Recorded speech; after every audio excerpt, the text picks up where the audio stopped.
மனைவி ஊருக்கு போயிருந்த பொழுது ஒருவர் எழுதிய கவிதை. வருடத்திற்கு ஒருமுறை 2 வாரம் தாய் வீடு போகிறாய். நீயும் பிள்ளைகளும் இல்லாமல் பொலிவிழந்து களையிழந்து காணப்படுகிறது வீடு. காபி போட அடுப்பில் பால் வைத்தால் பாதி பொங்கி வழிந்து விடுகிறது. வீட்டை பெருக்கி 2 நாட்கள் இடுப்பும் முட்டியும் வலிக்கிறது. செலவிற்கு பயந்து சமைக்க ஆரம்பித்தால் உப்பு போட மறந்து விடுகிறது. 2 மடங்கு விலை வைத்து சொத்தை காய்கறிகளை பழங்களை களைய கட்டிவிடுகிற கண்டிக்காரர்.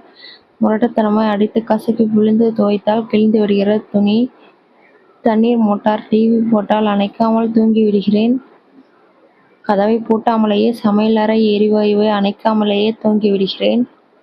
தயிருக்கும் இட்லி மாவிற்கும் வேறுபாடு தெரியவில்லை. இப்படியாக தனிமையில் தவித்து போனாலும் வந்தவுடன் கூசாமல் போய் சொல்கிறேன். இன்னும் 1 வாரம் இருந்துவிட்டு வரலாமே, நான் ஜாலியாக இருக்கிறேன் என்று. அனைத்து குடும்ப தலைவிகளுக்கும் சமர்ப்பணம். வீடியோ பிடிச்சிருந்தா லைக் பண்ணிருங்க, சப்ஸ்கிரைப் பண்ணிருங்க.